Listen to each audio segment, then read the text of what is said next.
Welcome to my YouTube channel Urmi's কিচেনে। আজকে আমার রেসিপি মুচমুচে পোস্তর বড়া। এই মুচমুচে পোস্তর বড়া বানানোর জন্য আমি এখানে 50 গ্রাম পোস্ত নিয়ে নিয়েছি।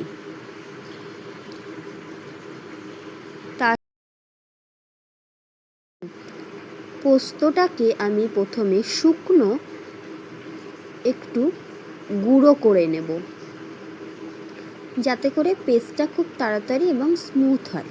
তার জন্য শুকনোই আমি গুঁড়ো করে নিচ্ছি। মিক্সিতে গুঁড়ো করা হয়ে গেছে শুকনো। এবারে এর মধ্যে কাঁচা লঙ্কা কুচি স্বাদ অনুযায়ী দিয়ে দিচ্ছি।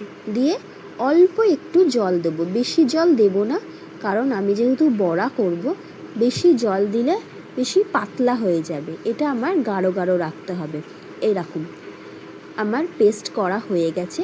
এবারে পেস্টটাকে আমি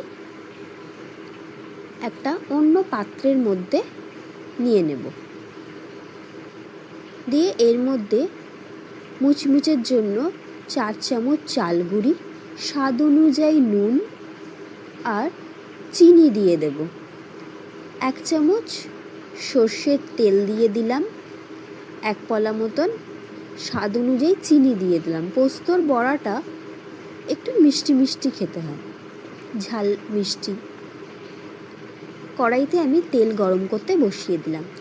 এতে এবারে একটা বড় সাইজের পেঁয়াজ কুচি করে রেখেছিলাম, সেই পেঁয়াজ কুচি দিয়ে ভালো করে সমস্ত মশলাটাকে মিশিয়ে ভালো করে মেখে নেব।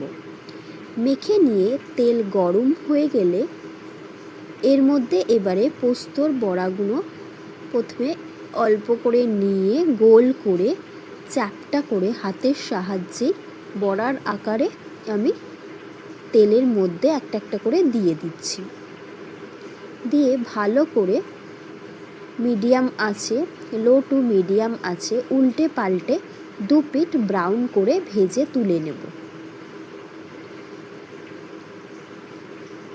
তাহলেই হয়ে যাবে আমার আজকের রেসিপি পোস্তর বড়া। আজকের মতো এই পর্যন্ত। ভালো থাকবেন, সুস্থ থাকবেন। ধন্যবাদ।